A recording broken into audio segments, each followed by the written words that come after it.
Hey, welcome back. This is the beginning of week 4 of my 2020 Spooktacular. Day 22, Hair Extension. This is a Japanese movie I found on Tubi. It touted it as a horror comedy. This movie's not funny. And like the title would suggest, this is a movie about haunted hair extensions. Why I watch this movie? Because it's a movie about fucking haunted hair extensions. I, I read the description and I had to watch it. I had to. And it really didn't disappoint. It wasn't funny. Not one bit. But yeah, basically the movie starts out, there's two girls in a bathroom. Then one girl's basically showing off her new hair extensions she got. And her friend's like, "Oh, I wish I could get hair extensions like that. My dumb drunk dad just got me cheap ones," and showed hers off, and it was like discolored, kind of by the root. It was like gray. And then and they're in a bathroom, so in one of the stalls they hear a ghostly croaking of "Give it back," and they're just like, "What?" And then she dies, and you don't really get to see how. You don't really know why at first. And then the movie cuts to Mommy, the main character. She works at a hair salon, and her manager, who pretty much just goes by manager the whole movie, tells her, "Hey, go pick up some hair extensions from Mr. Izawa, and just tell him I need like a certain length." And she goes, meets him in like a weird, shady, closed-down bar, gives her the hair, shows it off, and she's just mesmerized. Like, it's fucking hair in a box. Like, she's looking at it like, I don't know, like it was a block of gold or something wild. And he's like, "Oh, you like it?" And he's like, "Well, here's a free sample." Gives her a free little sample in a bag and says, "Free of charge. I hope you like the product." So she goes. They put hair extensions in. She wants to learn how to do it. Well, she's eventually warned by a man, just a random stranger. He's like, "Be careful with that hair." And you don't really know who he is. He's just kind of lingering around. Well, they eventually they have a high profile client who pays a lot of money for this hair, and it's not just Mommy getting perplexed by the hair and I guess mesmerized by it, because it's the same effect on everyone that looks at the hair.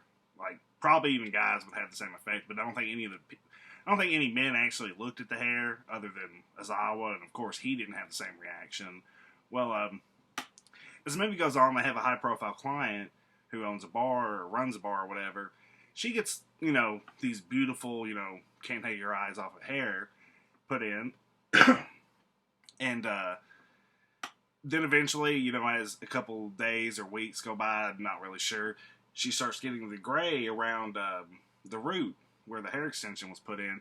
And fun fact, I learned how hair extensions were put in watching this movie. It's just something I never learned, how to do it, because, I don't have hair extensions. Either way, she gets it. She gets the little gray mark on her hair, and then she's basically marked for death. And yeah, it's pretty much this whole movie. Whoever gets this awesome hair extension put in, you're pretty much about to die. You're gonna get the hair ripped out, and then you're gonna get a large chunk of your scalp ripped out as well. And I would imagine some people could survive it. I mean, of course, it would probably put you in shock having a large chunk of your scalp ripped out, and it's like ripped out down to the skull. Like, they go deep in this movie, and I'd imagine some might survive, but no one in this movie that had the hair extension survives. And eventually, you get to see the girl or the ghost woman coming for the hair. Hideous. I mean, not really hideous. I don't know. It's a fucking ghost.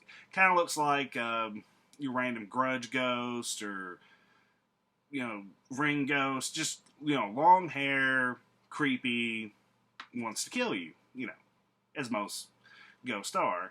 Well, eventually you find out the weird guy that was warning Mommy about the hair is actually the father of the girl who fell victim in the beginning of the movie, and he's trying to track down, what the fuck happened to his daughter, because she has a massive chunk of her scalp just ripped out. Well, eventually you find out Mr. Aizawa basically is waiting for these girls, and I guess he knows who they are, I guess from the little marking, and he goes and he waits for them to get caught by the ghost, lets the ghost kill them, and then he goes and, takes out a chunk of their scalp and takes it and processes it and makes more hair extensions. Thus, he's creating the curse over and over. And at one point in the movie, the little sample that Mommy got, she puts it in, and then she can't take it out because it somehow magically fuses to your scalp and it hurts. And I think at one point she tries to cut the extensions off one of her friends, and her friend can't even take the scissors touching her hair. She's just saying it hurts. And yeah, like I said, Mommy had one, and they hunt down the majority of the rest of the hair extensions, and they go and find the body of the ghost lady who's killing everyone, and gives her the hair back, and then, when they've appeased her spirit kind of goes all red-eyed and grabs her by the arm and is just like, "That's not my hair!" And then Mommy passes out. Well, then Mommy, she wakes up, she goes back with the dad, who's basically become her partner at this point, and they're like, "Oh, okay, cool, we've figured that out." And I think in the process, you figure out the manager was actually in on this. Apparently, I guess earlier that year, or a few years ago, they don't really give you a time frame, she basically became enamored with a girl that came into her salon, and it's like, "Oh my god, your hair's so beautiful." And it's kind of pestering her about letting her have some, to the point where she kidnaps this girl, and has got her tied up and is like, "Hey, look, give me some of your hair." She's approaching her with a pair of scissors, and it's like, quit freaking out, quit moving, I might fucking stab you. And she starts taking this girl's beautiful hair, and then all of a sudden, boom, the door gets kicked in, and tied up girl's boyfriend, who happens to be Mr. Aizawa, shows up, and he's like, "Oh my god." And his first reaction is get the sharp ass scissors away from the maniac who has kidnapped my girlfriend, and then he just stabs his girlfriend in the fucking neck. It makes no sense. I mean, there was no little vignette of them fighting or betraying one another. They were boyfriend and girlfriend, and he just reacted crazily and stabbed her. You do under stress. And yeah, they basically the manager is just like, "Oh well, why the fuck did you do that?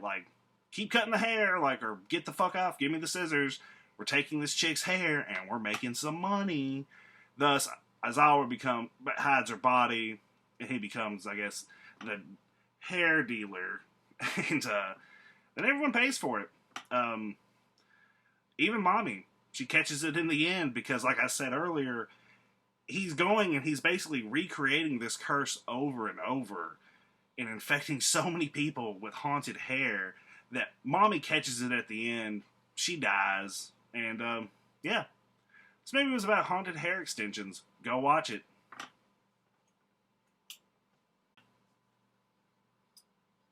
Day 23, A Record of Sweet Murder. This is the best movie I've watched so far this entire month. No, I'm not going to say this year, but this is probably the best movie out of all these movies I've been talking about. This is an Indonesian movie, and I was very impressed. I don't watch a lot of Indonesian movies, but The Raid 1 and 2, phenomenal. Some of the best action movies I've ever seen. And, I should have expected that there'd be great horror movies coming out of Indonesia. This is a weird one. I'm not really going to, I don't want to spoil it, because this movie's really, really good. I know that doesn't mean much, but, basically I'm going to kind of set the story up for you. Alright. There's a journalist. She's like, "Hey," she's talking to her cameraman. She's like, "Hey, I think this is the place we're supposed to meet this guy." And she's like, "Yeah, he's famous. He's wanted for 18 murders." And he called me the other day after he broke out of a mental institution, started killing people, and he was like, "Hey, so and so, I just read one of your articles. Do you remember me from, when we were like kids?" And he's like, "Hey, I want you to come do an article on me. I promise you, it'll be great. I won't kill you, and I want to document a miracle." And it's something. That's all I can say. And I'm going to go a little further. They meet up with him. He's very agitated, very on edge. He's constantly like, go over here. He's talking with a knife for most of the movie. And he's gets them there and he explains to them, he's like, "Hey, do you remember when they sent me away when we were little?" And she's like, "Yes." Shortly after, I think her name was Wu Jin, there was another friend they had. She died. And he's like, "Yeah, do you remember this? This videotape?" And he plays a videotape for him, and it's on the tape. It's the journalist, the murderer, and their third friend Wu Jin, and they're all playing. The boys filming with a camera he just got, and Wu Jin immediately gets ran over by a fucking car, and apparently that traumatized the guy, and he basically got sent away, and that's all the journalist knew. And he's like, "They never told you why they sent me away." And she's like, "No, they just said you were unstable." Well, he tells her why. He's like, "After that day, God started talking to me, told me what my plan was, and of course, so they sent him away. He was crazy, thinking God was talking to him all the time, sending him messages. Well, God told him on his 27th birthday he had to go murder 27 people, and if he did, God would bring back Wu Jin. So that's what he's doing." And she's like, "Oh, well, you only have 18. He's like, "No, I got 25. He's like, "I threw a bunch in the river that the cops haven't found yet." And yeah, that's basically the plot of this movie. It all takes place in the same room, the whole movie, and there's a total of like 5 actors. 5 actors in this movie, and it's fucking great for a movie that does not change locations more than like once or twice with only 5 actors. Fucking phenomenal. I hate that I can't talk about it anymore, but go watch it, please. If you do anything this October, fuck trick-or-treating, stay in, watch A Record of Sweet Murder.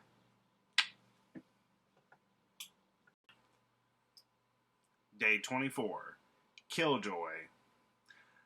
I did it again. I thought, man, I want to watch like one clown horror movie this year, and let me look at my list again. This is the best clown movie I could find. I say best because this is a Full Moon Pictures movie from Charles. Charles Band didn't direct this, but he produced it and I guess distributed it. And holy fuck, this is a movie. It starts out like there's 2 girls hanging out on the sidewalk talking, and Nerdy Kai shows up and starts talking to one of them, and she's like, "You're not supposed to talk to me, blah, blah, blah. Lorenzo will fuck you up. He's a gangster." Well, Lorenzo drives by with his boys, T-Bone and Baby Boy, and they beat the fuck out of him. Tell him, "Quit talking to my girl, motherfucker." And then he goes home, or Michael, the main character, the nerdy guy, he goes home and he, how do you cope with getting rejected and then subsequently beat up for it? Well, you go home and you try to summon a clown demon, because that's exactly what the fuck Michael does. And he's like, he doesn't have the pentagram. Or he might have had a pentagram, I don't remember, but he had a circle of candles and a small doll, clown doll of Killjoy, raised it in the air, begged for him to come help him, I guess, take care of Lorenzo and his boys. Well, it didn't work, and Michael is again tricked to come outside by Baby Boy. Baby Boy's like, "Come on, man, like, I know what we did was wrong. Just come on down. We just want to talk to you. Immediately tricked, abducted. They take him out to some secluded park. They pull a gun on him and pretty much like kind of make him beg for his life. And they're like, click on the back of his head and doesn't kill him. He's like, oh, and Lorenzo's like, oh, get up, motherfucker. I was just kidding with you. Blah, blah, blah. He's sitting there sniffling like, I'm sorry, man. It's cool. I'm just going to go home. And Lorenzo's like, yeah, blah, blah, blah. And accidentally blows him the fuck away. And Lorenzo's friends are like, let's get the fuck out of here. And they do. Then the movie jumps a year in the future. The main chick is not with Lorenzo anymore. She's with a new guy, Jamal. Treats her well. She's still dealing with, feelings, I guess, for Lorenzo and Michael. But Michael's dead, and Lorenzo's, I guess, kind of a piece of shit murderer.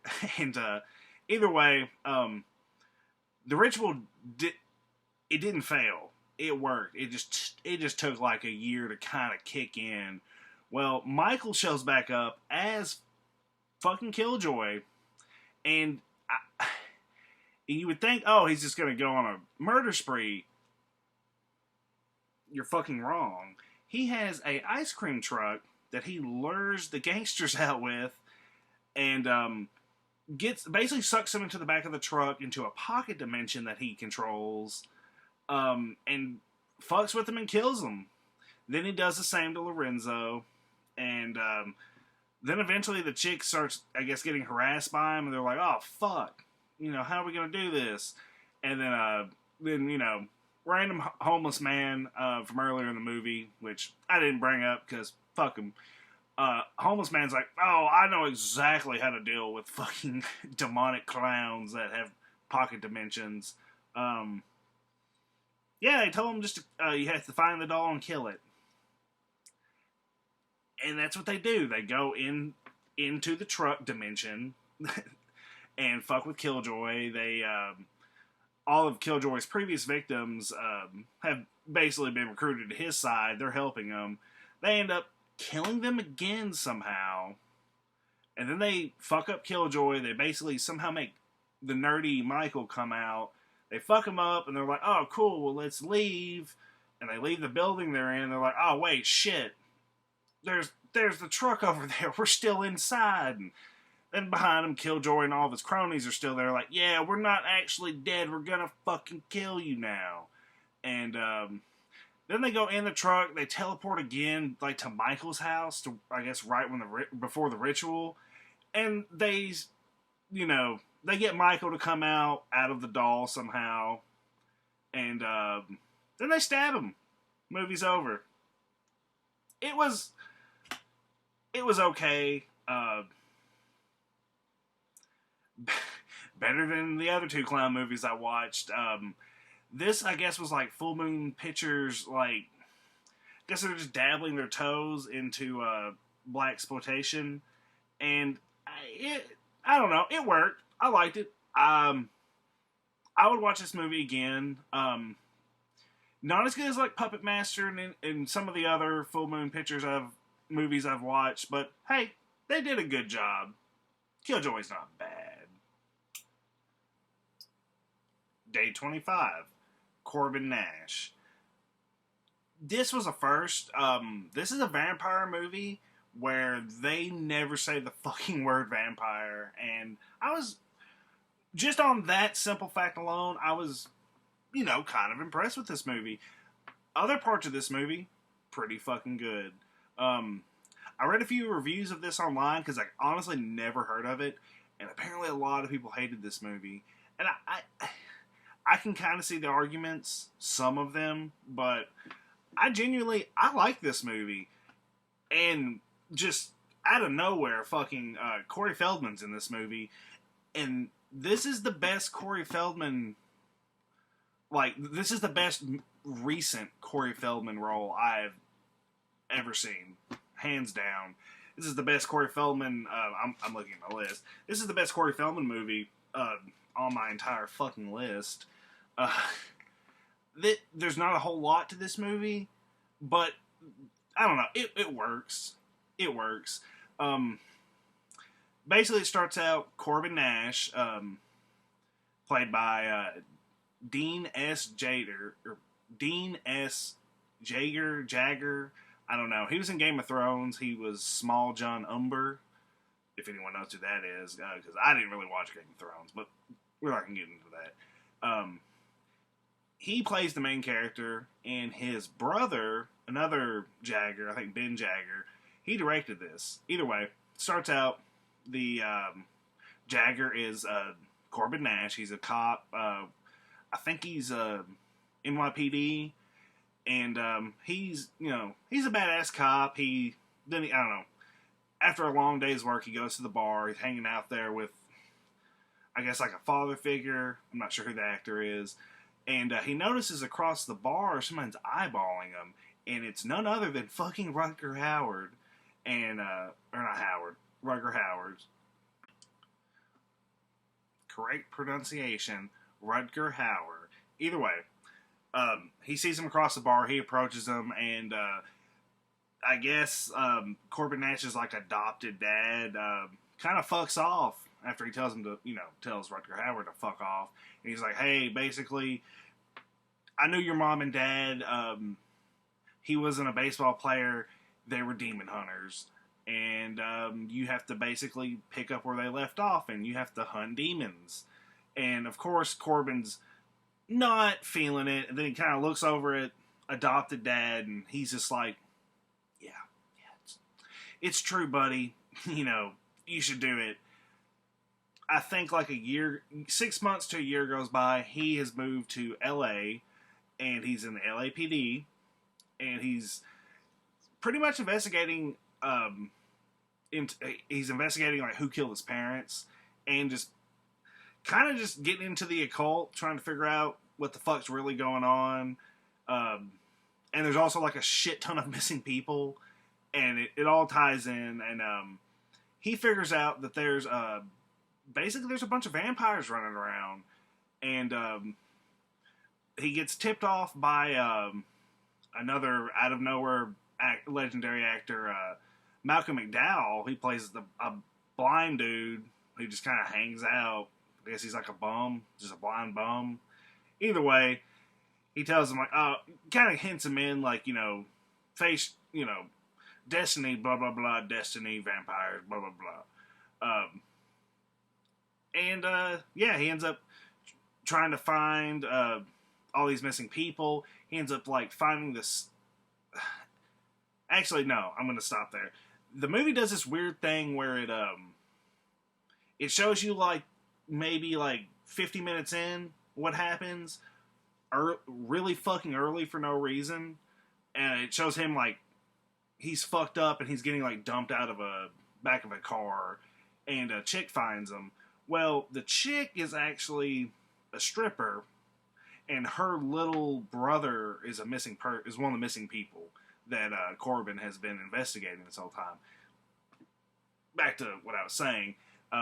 He's looking for him, and he's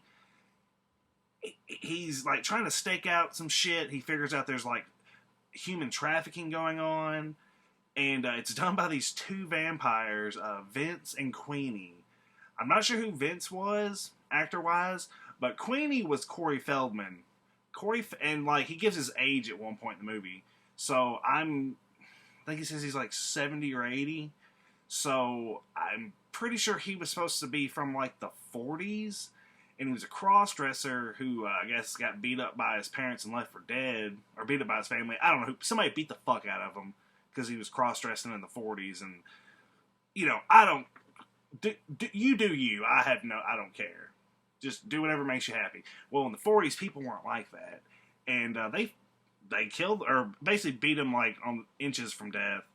This other vampire, Vince, shows up, makes him a vampire. So they've been just hanging out, fucking people up in LA for God knows how long. And, yeah, and Corbin Nash is on their fucking tail. But yeah, they kind of explain like why he got fucked up and kicked out of the back of their car. He gets snatched up at one point trying to stop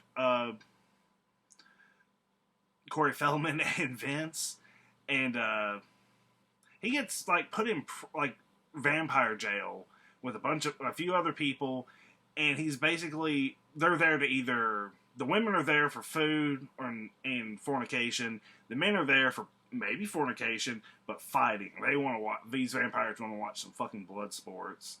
And Corbin, you know, beats the fuck out of a bunch of people, I guess, becomes the strongest dude there. And then I took it as like the head vampire. Because I'm 100% sure it wasn't fucking Corey Feldman talking or the Vince guy. Vampire turns him and it's like, oh, you're not strong enough, get the fuck out of here. And Corey Feldman's, or Queenie and Vince figure out that, oh shit, you know, since we're the ones that brought him in here, you know, we wanted him to stay here and die. He finds out he's been turned, and they're like, or he's been like bitten and all fucked up. They don't realize he's been turned. So they're like, ah, fuck it, we'll take him, we'll get rid of him, we hate him, we don't like Corbin. And Corbin gets, you know, of course, dumped off, rescued by the stripper you see earlier in the movie, and she nurses him back to health, but not really, because he's turning into a fucking vampire. And the blind prophet kept telling him, or the blind bum, who I guess is also a prophet, was like, you know, face your destiny, whatever, you know, blah, blah, blah. Well, this was his destiny, to become a demon and a demon hunter. Kind of like a Vampire Hunter D. He became a Dunpire, if anyone knows what that is. Either way, he, with his newfound powers, he's, you know, he's strong as fuck. You know, he was strong before. He was a badass, you know, badass cop. Well, now he's a badass cop, vampire, demon hunter. You know, who the fuck are you? That's what I'm saying. He's a bad motherfucker. And he, while he's turning, Queenie and Vince show up and steal the stripper from him, and he's just like, "Rah!" And I guess they're pretty much using her to like kind of lure him out and fight him, and he ends up, you know, fucking them up pretty easily. I'm not going to get into all the details of this movie, but they've set it up for a sequel, and unfortunately, Corey Feldman can't be in it because he gets fucking murdered real bad, unless this is somehow a weird prequel where they just splash scenes of Corey in, which I really doubt. But, you know, I honestly wish they hadn't have killed him, because Corey Feldman's performance in this, like, I don't know. The Goonies, he's good in The Goonies, he's good in the first Lost Boys. I'm sure there was some other movie early in his career he was good in that I haven't seen. But, like, his recent shit, fucking terrible. I'm sorry. I'm sorry, Corey. I'm not sorry to anyone else. But this movie, I've never seen Corey Feldman play, I guess, the villain. And he does it well. And he does it well in drag.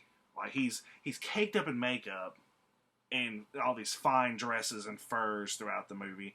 And he is just vile. Like, fuck a hooker in the street, then kill her vile. Yeah. And he's into human trafficking. I guess, yeah. He's a mover and a collector. I don't know. He's fucking sickening in this movie. And like I said at the beginning of this review, this is the best Corey Feldman performance I've ever seen. So, if you're a fan of vampire movies, watch Corbin Nash. If you're, I don't know, if you're a fan of like action films, watch Corbin Nash. There's some really good action in this. I didn't really touch on it, but there's like 2 or 3 really tightly choreographed action scenes that are just fucking phenomenal. They kind of saved this movie, I would say. And if you want to see Corey Feldman do a good fucking job, this is the movie for you.